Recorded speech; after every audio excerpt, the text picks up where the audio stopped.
할렐루야. 우리 옆에 분하고 이렇게 인사하세요. 축복의 통로가 됩시다. 네, 다시 한번 복음의 통로가 됩시다.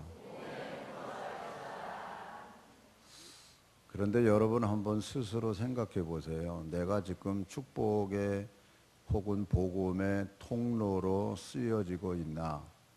아니면 아직은 축복과 복음의 통로로 쓰여지고 있지 못하다라고 생각을 하십니까?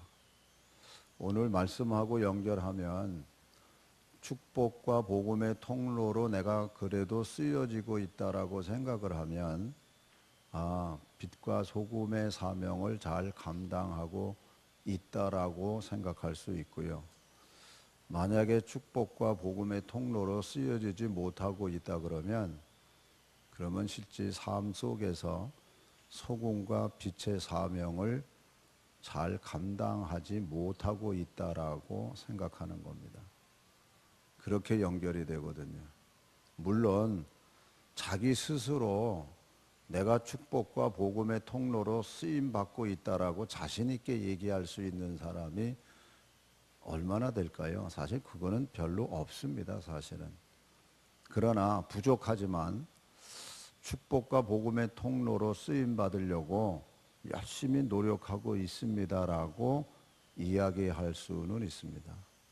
또 소금과 빛의 사명을 부족하지만 감당하려고 노력하고 있습니다라고 이야기할 수 있습니다. 이렇게 이야기할 수 있는 거하고 전혀 없는 거하고서는 차이가 나요. 어떤 차이냐? 어떤 사람은 계속 제자리 걸음 뛰고 있는 거고요. 어떤 사람은 조금이라도 전진하고 있는 겁니다.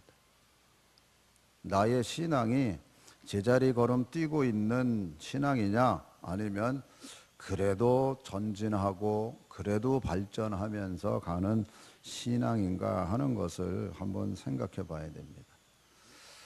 자, 그런데 문제는 누가 빛과 소금의 사명을 감당할 수 있는 사람이냐 하는 겁니다.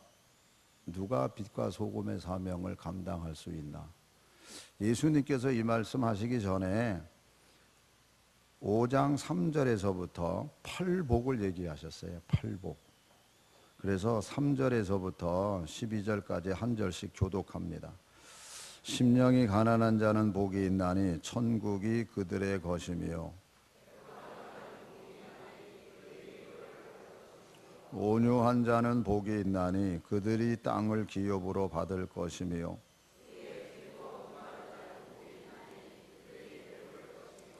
국률이 여기는 자는 복이 있나니 그들이 국률이 여김을 받을 것이며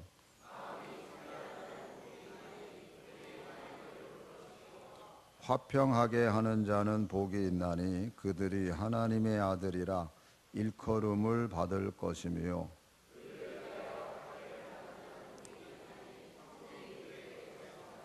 나로 말미암아 너희를 욕하고 박해하고 거짓으로 너희를 거스러 모든 악한 말을 할 때에는 너희에게 복이 있나니 기뻐하고 즐거워하라. 하늘에서 너희의 상이 큼이라. 너희 전에 있던 선지자들도 이같이 박해하였느니라. 아멘. 이 팔복을 말씀하시고 나셔서 너희는 세상의 소금이다. 너희는 세상의 빛이라고 말씀을 하신 겁니다. 그러면 아까 말씀드린 것처럼 누가 소금과 빛의 사명을 감당할 수 있을까? 누가? 여러분 스스로 팔복 중에 이 복은 내가 받고 있다라고 하는 것이 하나는 있어야 됩니다. 팔복 중에서 이 복은 내가 지금 받고 있어 라고 하는 게 있어야 그 사람이 빛과 소금의 사명을 감당할 수 있는 사람이야. 그게 만약 없다 그러면 빛과 소금의 사명 감당 못합니다. 뭘 가지고 감당하겠어요? 이거는 빛과 소금의 사명은 인격적으로 배워서 되는 내용이 아니에요. 이거는 진짜 팔복 중에서 어느 복 하나라도 내가 받고 있다라고 생각을 하고 그리고 그렇게 살아가야 이게 다 연결이 되어 있는 거거든요. 연결이. 근데 만약에 팔복 중에 그 어느 것 하나라도 없다고 하면은 예수는 믿지만 그리스도의 향기를 나타낸다거나 그리스도인으로서의 어떤 맛을 드러낸다거나 혹은 그리스도인으로서의 빛을 드러내는 삶을 살고 있는 게 아니에요. 이름은 예수 믿는 사람으로 가지고 있어요. 그런데 진짜 빛과 소금의 사명을 감당하나. 그래서 팔복을 얘기하신 다음에 이어서 나오는 말씀이 바로 이거거든요. 왜냐하면 여러분, 성령의 은혜 가운데 사는 사람이 성령의 열매를 맺는다 그러면 9가지 열매가 다 맺어지는 게 정상적인 거고 당연한 거지. 여러분, 가령 사랑의 열매를 맺는데 절제의 열매를 못 맺는다. 그건 성령의 열매 맺고 사는 게 아니에요. 이게 뭔가 모르게 하나로 연결되어 있습니다. 그래서 야고보 사도가 이런 얘기를 해요. 누구든지 온 율법을 지키다가 그 하나를 범하면 모두 범한 자가 되나니 간음하지 말라 하시니가 또한 살인하지 말라 하셨은즉 네가 비록 간음하지 아니하여도 살인하면 율법을 범한 자가 되느니라. 너희는 자유의 율법대로 심판받을 자처럼 말도 하고 행하기도 해라. 그러니까 심판받을 자처럼 말도 하고 행하기도 하라 이렇게 가르쳐줘요. 나중에 이제 요한계시록에 너희들이 행한 대로 너희들이 심판을 받는다는 말씀을 다시 드립니다만 심판받을 자처럼 말도 하고 행하기도 해라. 그러면서 국률을 행하지 아니하는 자에게는 국률 없는 심판이 있으리라. 국률은 심판을 이기고 자랑하느니라 이렇게 되어 있습니다. 아까 마태복음에서 국률이 여기는 자는 복이 있나니 그들이 국률이 여김을 받을 것임이라고 가르쳐 주셨거든요. 국률이 여기는 자, 사랑하고 용서해주고 이해해주고 이걸 하는 사람은 하나님께서도 똑같이 너희들에게 국률을 베풀어 주신다는 거예요. 그런데 너희가 국률을 베풀지 아니하면 국률 없는 심판을 너희들이 받을 것이다. 그러니까 이미 팔복을 통해서 우리가 어떤 사람이 돼야 되고 그 사람은 너희들이 살아갈 때 소금처럼 빛처럼 살라고 가르쳐주고 있는 말씀입니다. 그러니까 율법 중에 어느 것 하나라도 어기면 네가 다 어기는 거가 되고 하나라도 성실하게 지키면 그러면 다 지키는 거다. 그 말이 맞아요. 어느 건 하고 어느 거는 못하고가 아니에요. 왜? 이미 우리는 그리스도 안에서 거듭났다 그러면 몽땅 거듭난 사람이지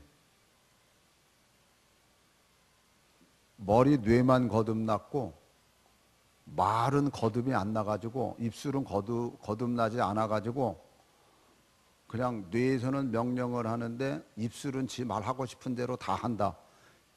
이게 맞아요? 안 맞아요. 전체가 거듭났으면 전체가 거듭난 거지. 뇌는 거듭났는데 입술은 거듭이 안 나고 오른손은 거듭이 났는데 왼손은 거듭이 안 나고 그게 말이 돼요? 말이 안 되는 거예요. 그러니까 우리는요, 여러분, 하나님의 말씀이 가르쳐 주는 게 최고의 기준이고 최고의 순종해야 될 하나님의 말씀이에요. 안 믿는 사람들도요, 착하게 사는 기준을 가지고 삽니다. 여러분, 그거 따라가시겠어요? 그 사람들도 도둑질하지 말고 살인하지 말고 뭐 다 가르쳐 줘요. 그리고 착하게 사는 법을 가르쳐 줘요. 우리는 하나님이 가르쳐 주시는 하나님의 말씀 안에서 따라가는 사람들이에요. 세상의 가치관 속에서 옳다 그르다를 따라가는 사람들이 아닙니다. 우리는 하나님 말씀대로 살아가는 사람들이에요. 옆에 분하고 이렇게 인사하세요. 빛과 소금의 사명을 잘 감당합시다. 인사하세요. 네. 사도 요한은 예수님을 빛이라고 표현하셨어요. 예수님은 빛이다.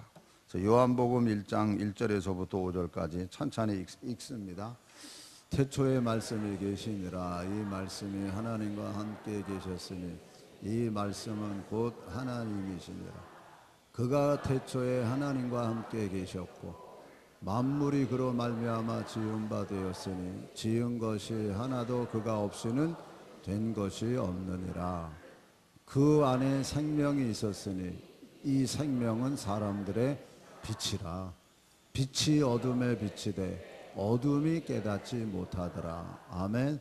그리고 8장으로 넘어갑니다. 예수께서 또 말씀하여 이르시되 나는 세상의 빛이니 나를 따르는 자는 어둠에 다니지 아니하고 생명의 빛을 얻으리라. 여기서 빛과 어둠이 등장해요. 예수님께서는 내가 세상의 빛이다. 그러나 나를 따르지 않는 자는 어둠에 다닌다. 빛과 어둠을 나눠서 말씀하세요. 그때 어둠은 뭘까? 그는 죄 가운데 있는 거예요. 죄 가운데 있는 것을 가르쳐 주고 있습니다. 그래서 요한일서 1장 5절에서부터 10절까지 한번 볼게요. 다 같이 읽습니다. 우리가 그에게서 듣고 너희에게 전하는 소식은 이것이니 곧 하나님은 빛이시라. 그에게는 어둠이 조금도 없으시다는 것이니라. 만일 우리가 하나님과 사귐이 있다 하고 어둠에 행하면 거짓말을 하고 진리를 행하지 아니함이거니와 그가 빛 가운데 계신 것 같이 우리도 빛 가운데 행하면 우리가 서로 사귐이 있고 그 아들 예수의 피가 우리를 모든 죄에서 깨끗하게 하실 것이요 우리가 만일 없다고 말하면 스스로 속이고 또 진리가 우리 속에 있지. 여기서 죄가 등장을 해요. 그러면서 우리가 죄가 없다고 말하면 스스로 속이고 또 진리가 우리 속에 있지 아니할 것이라. 일단 우리가 하나님 앞에 나와 예배 드릴 때는요, 우리가 하나님 이 죄인이 주님 앞에 나왔습니다라고 죄에 대한 그 인식이 우리에게 있어요. 죄인, 용서받은 죄인이에요. 여러분들이 의인이 아닙니다. 우리가 죄로 예수 그리스도의 보혈의 피로 말미암아 깨끗이 씻음 받았고 의롭다 칭함을 받는 거지 여러분 의인이 아니에요. 근데 우리는 착각들을 해요. 의인이라고. 팔복에 제일 먼저 시작하는 게 뭐예요? 심령이 가난한 자는 복이 있나니. 심령이 가난해야만 내가 죄인이라고 고백을 해요. 심령이 가난하지 않으면 절대로 죄인이라는 고백을 안 합니다. 여러분 베드로가 고기 잡으려다가 못 잡아가지고 있다가 예수님이 깊은 데 가서 그물 내려라 그랬더니 깊은 데 가서 그물 내렸습니다. 그리고 찢어지도록 그물이 찢어지도록 고기 잡아가지고 들어올 때 그가 한 말이 뭔데요? 주님 내가 죄인입니다라고 고백. 아니 고기 잘 잡히는 거하고 죄인 이런 거하고 무슨 상관이 있어요? 그런데 베드로는 내가 죄인이라고 고백을 하는 거예요. 우리가 하나님 앞에 나와서 내가 죄인이라고 고백할 수 있어야 되는 거거든요. 그 다음 절을 볼게요. 이제 만일 우리가 우리 죄를 자백하면 그는 미쁘시고 의로우사 우리 죄를 사하시며 우리를 모든 불의에서 깨끗하게 하실 것이요 만일 우리가 범죄하지 아니하였다 하면 하나님을 거짓말하는 이로 만드는 것이니 또한 그의 말씀이 우리 속에 있지 아니하리라. 그러니까 우리가 하나님 앞에서 죄인이라고 고백을 할 때 하나님이 그 모든 죄를 다 깨끗이 씻어주시는 거예요. 그래서 심령이 가난한 자가 되고 거기서 계속 이렇게 연결이 되는 말씀이거든요. 근데 우리의 심령은요, 잠언에서도 그런 얘기를 했죠. 가장 부패한 게 우리 마음이라고. 여러분 우리 마음이 얼마나 부패하고 얼마나 하나님 앞에서 못됐는지 아세요?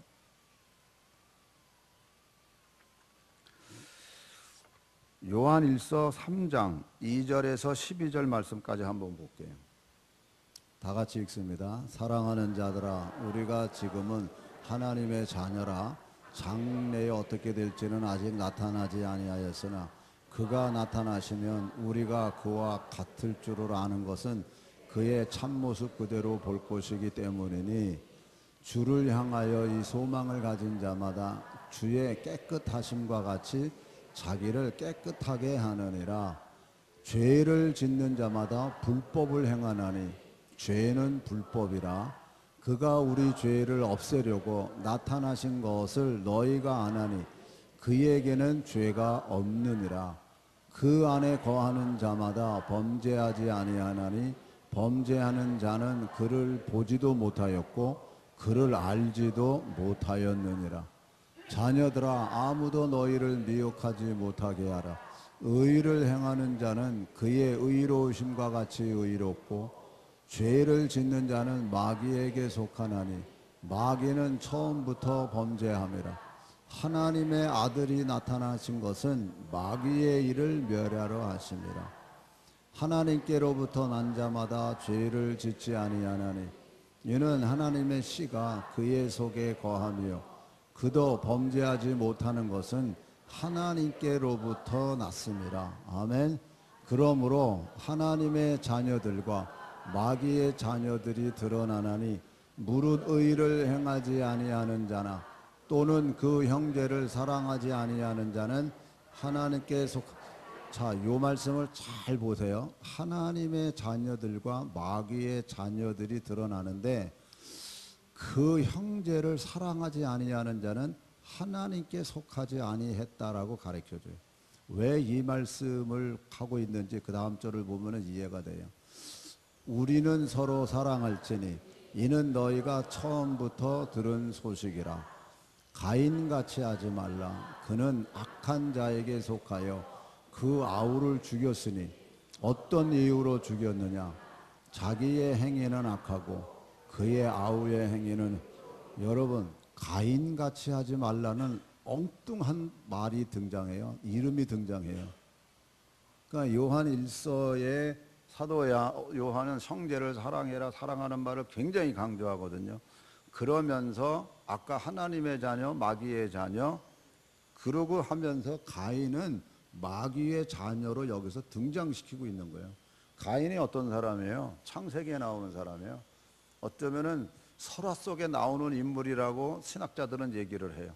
그런데 신약에 여기 이름을 가져다가 쓴 거예요. 그러니까 너희들 가인같이 하지 말라는 게 오늘 우리들에게 하는 말이거든요. 니들 가인같이 하지 말아라. 그러니까 이걸 가인을 기억하고요. 베드로 후서에 가서 보면 그들이 바른 길을 떠나 미혹되어 부올의 아들 발람의 길을 따르는도다.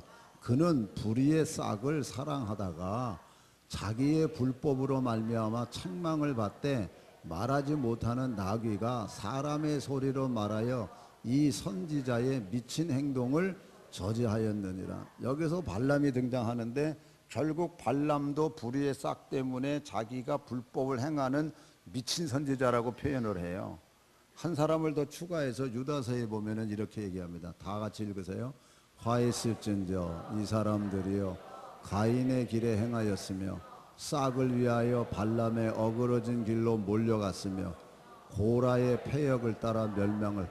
이게 지금 어둠 속에 있는 사람들의 이름들이에요. 가인, 발람, 고라.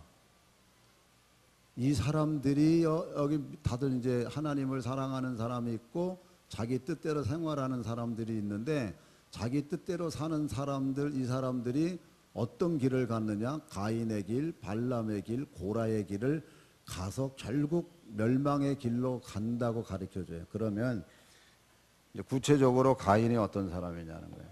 잘 알잖아요. 동생을 죽였습니다. 자기가 죽였어요. 남을 시킨 것도 아니에요. 그런데 하나님이 찾아오셨어요.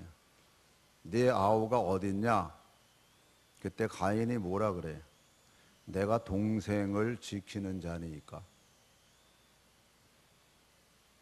내가 동생을 지키는, 죽였어요. 남을 지킨 게 아니라 자기가 죽였어요. 그래 놓고 나서는 하나님 앞에서 내가 동생을 지키는 자니까. 이게 뭐냐 하면 죄에 중독된 사람, 가인은. 여러분 아까 가인, 발람, 고라 이 세 사람의 특징이 뭔지 아세요? 절대 죄인이라는 말을 안 해. 이게 그 사람들의 특징이에요. 내가 왜 죄인이야? 내가 형제를, 동생을 지키는 자니까. 절대로 죄인이라는 소리를 안 하는 사람이에요.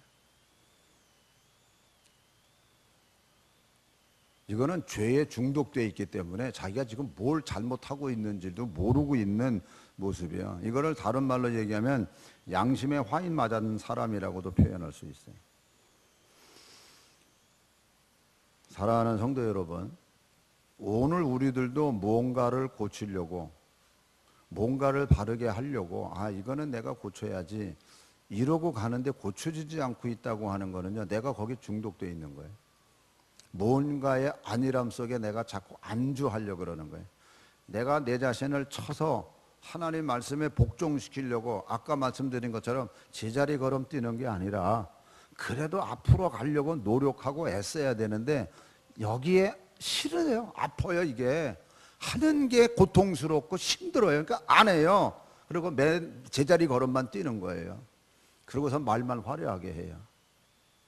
그러다 보면요, 뭔가 내가 중독되어 있는 거예요. 그래서 몰라요. 그래서 보기는 보아도 깨닫지 못하고 듣기는 들어도 깨닫지 못하는도다. 그렇게 돼버리는 거예요. 가인이 어떻게 하나님 앞에서 자기가 죽여놓고 나서 하나님 내가 부지불식간에 죽였습니다. 용서해 주세요. 이게 정답 아니야? 그런데 사람이요,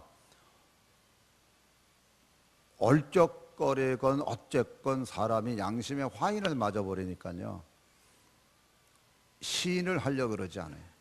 오히려 더 벌컥 화를 내버려요. 우리도 아마 그럴 거예요. 뭔가 이렇게 양심에 어떤 뭔가 찔림 받는 소리를 탁 뜯으면요, 맞아, 내가 고쳐야지 이러고 가는 게 아니라 너는 뭔데 이러고 거꾸로 대들어요. 그게 우리 어떤 모습이에요, 인간이. 그럼 발람은 어떤가? 발람은 어떤 사람인가? 이스라엘 백성들이 출애굽을 했어요. 출애굽해서 나오는데 모압 평지에 도착했어요. 모압 평지는 말 그대로 모압 그 지역의 땅이거든요. 평화로운 그 평지거든요. 거기 이스라엘 백성들이 왔기 때문에 모압 왕 발락이 두려운 거예요. 그래서 선지자 발람을 모셔다가 저 사람들을 저주해라. 왜냐하면 그대로 저주하면은 저주가 임한다는 걸 믿으니까. 그래서 불러오고 싶어서 신하를 보낸 거예요. 발람 선지자한테. 와서 저 이스라엘 백성을 저주 좀 해달라. 근데 하나님 앞에 발람이 기도했죠. 어떻게 할까요? 올라갈까요? 어떻게 할까요? 하나님이 올라가지 말어 이렇게 된 거예요. 신하들한테 돌려보냈어요. 나 하나님이 올라가지 말래. 그래서 발람 선지자가 안 올라간다고 그 신하들한테 얘기를 하니까 신하들이 그 얘기 듣고 왕 앞에 다시 갑니다. 안 올라온다 그럽니다. 안 돼. 꼭 모시고 와서 저주를 해야 돼, 저 백성. 그렇지 않으면 우리가 감당을 못 해. 그러나 꼭 모셔와야 돼. 그러면서 금보따리를, 보석보따리를 전에보다 더 3배나, 그리고 조건을 더 좋게 해가지고 다시 보내요. 맞아, 왕이 꼭 오라 그럽니다. 요번에는 이렇게 더 선대한다 그럽니다. 그러니까 꼭 올라오세요. 그러면은 처음에 하나님이 올라가지 말라 그런 하나님이 다시 허락하겠어요? 올라가라고? 그러면 안 해야 돼요. 그런데 신하들한테 뭐라 그러냐면, 알았어, 내가 하나님한테 다시 물어볼게. 다시 물어본다는 거는 그 마음 중심이요, 올라가려고 마음을 먹은 거나 마찬가지예요. 뭘 다시 물어봐?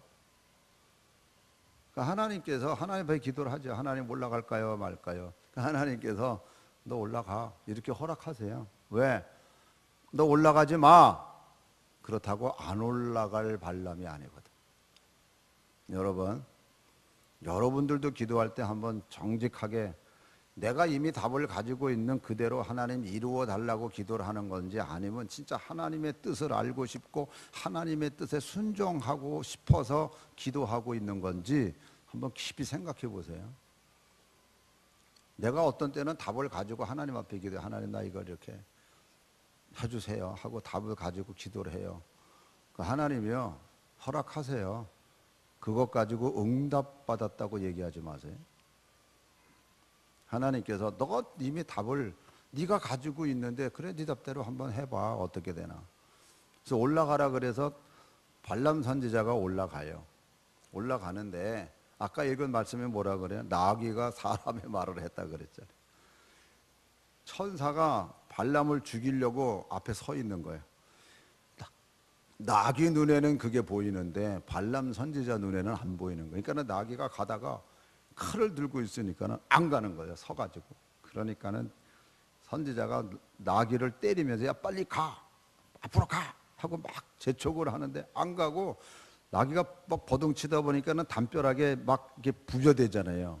그래서 이게 사람이 올라타 있으니까 이게 왼쪽 벽을 부딪히면 왼쪽 다리가 이렇게 부닥치는 거 아니에요. 그러니까 아프잖아요. 그러니까는 얘 빨리 안 가냐. 그러니까 하다못해 하나님이 나에게 입을 열어 놓으신 거예요.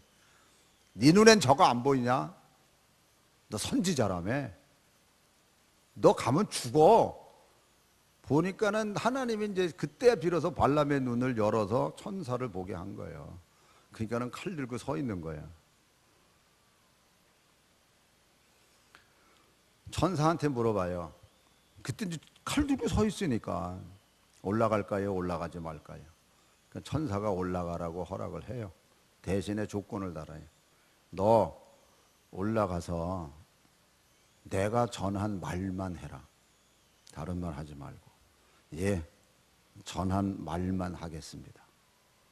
그러고서는 올라가요. 그 진짜 하나님의 그 말씀을 들으면서 이스라엘 백성을 저주하는 게 아니라 3번씩 축복을 해요. 그러니까는 발람 왕이 화가 나잖아요. 저주하라고 불렀지 축복하라고 불렀냐. 그러니까는 아니 나는 하나님 말씀 내가 축복하라고 하는 거 외에는 내가 더 전할 수가 없다. 한번 따라하세요. 끝까지 잘합시다. 네. 그러니까는 발람이 이제 나 돌아가겠다 그래요. 나는 도저히 저주 못한다. 그러니까 발락 왕이 발람에게 야 계책 저주는 하지 마라 그러면. 그럼 뭔가 이스라엘 백성을 죄를 짓게 만들 수 있는 좀 계책은 하나 가르쳐 주라. 먹은 게 있으니까 자기가 결국에는 당신들의 여인을 통해서 저 이스라엘 백성을 좀 혼란스럽게 하라고. 그래서 모압 여자들이 저들을 유혹해서 우상 숭배하게 만들어서 이스라엘 백성이 하나님께로부터 책망받는 일을 만들어 놔요. 그래서 지금 기록된 게 신약 성경에 민수기 출애굽 때 나오는 사람이 지금 신약 성경 마지막 말씀 속에서 불행했을 뿐만 아니라 불의의 싹을 받은 사람으로 아예 이름이 기록돼 있지 않냐 하는 얘기. 끝까지 잘하지. 끝까지. 왜 마지막에 그러니까 한 번 마음이 틀어졌으면요 그걸 끝까지 지키지를 못하는 게 우리 마음이에요. 그러니까 처음부터 해서 바울이 뭐라 그래? 악의 모양은 쳐다보지도 말라 그러잖아요. 악의 모양은 쳐다보지도 말아라. 그러면 고라는 어때요? 고라는 어떤 사람인가? 민수기 16장 1절에서부터 3절 한번 볼게요. 레위의 증손 고앗의 손자 이스라엘의 아들 고라와 르벤 자손 엘리압의 아들 다단과 아비람과 벨렛의 아들 온이 뭘 짓고 당을 짓는 거예요. 이제 고라, 다단과 온이 당을 짓고 그다음 왜 당을 졌냐면요. 이스라엘 자손 총회에서 택함을 받은 자 곧 회중 가운데서 이름 있는 지휘관 250명과 함께 일어나서 모세를 그러니까 250명과 더불어서 당을 짓고 모세를 거스르는 거예요. 어떤 내용으로? 그들이 모여서 모세와 아론을 거슬러 그들에게 이르되 너희가 분수에 지나도다. 회중이 다 각각 거룩하고 여호와께서도 그들 중에 계시거늘 너희가 어찌하여 여호와의 총회 위에 스스로 높이느냐. 그는 모세와 아론에 대해서 왜 너만 지도자냐. 똑같이 하나님이 우리에게 은혜를 베푸시고 지도자로 삼아주셨는데 왜 너만 지도자냐 이러고 대드는 거예요. 그래서 당을 짓고.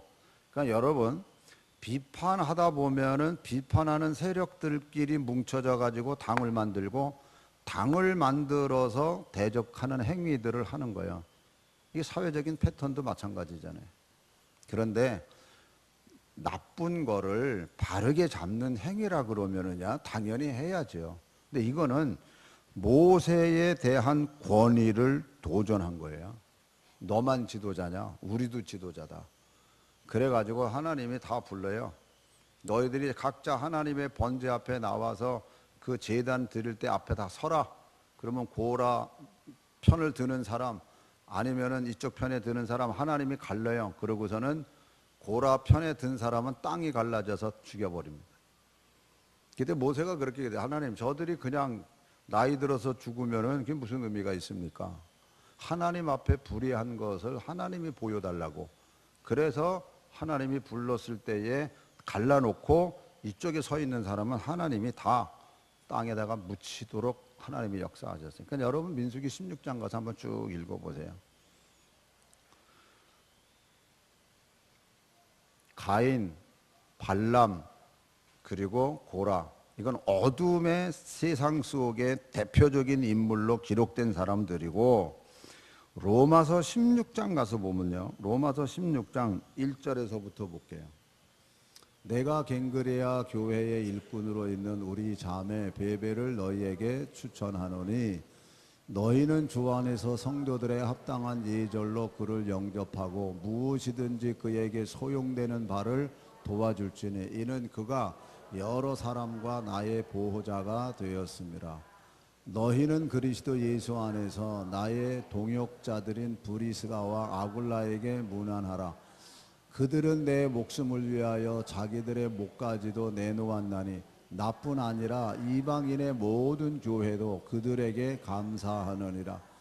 또 저의 집에 있는 교회에도 문안하라. 내가 사랑하는 에베네도에게 문안하라. 그는 아시아에서 그리스도께 처음 맺은 열매니라. 여기 복음의 통로가 된 많은 사람들의 이야기가 이렇게 쭉 나와요. 그러다가 17절로 넘어갈게요.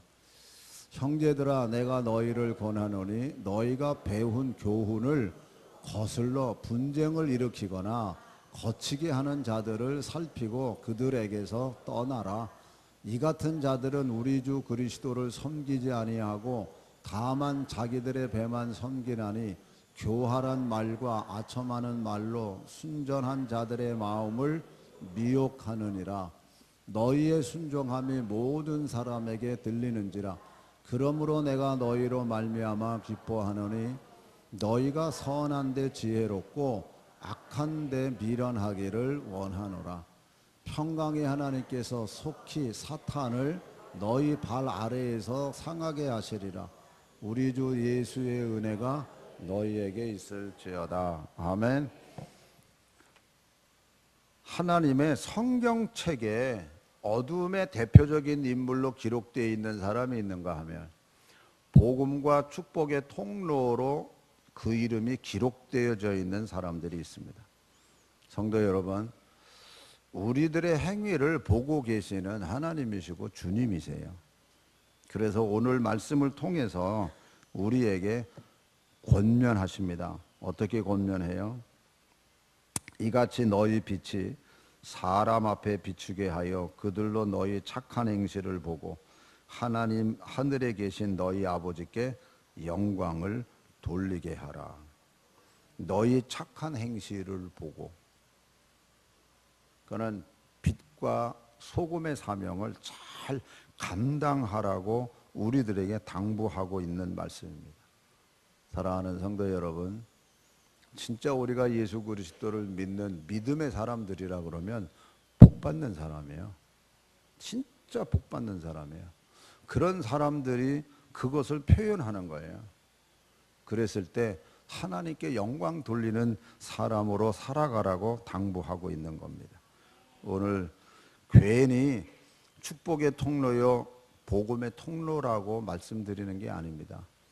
진정한 빛과 소금의 사명을 잘 감당하셔서 더 크게 하나님의 축복을 받아 누리는 거룩한 성도들이 되시기를 주님의 이름으로 축원합니다. 기도하겠습니다.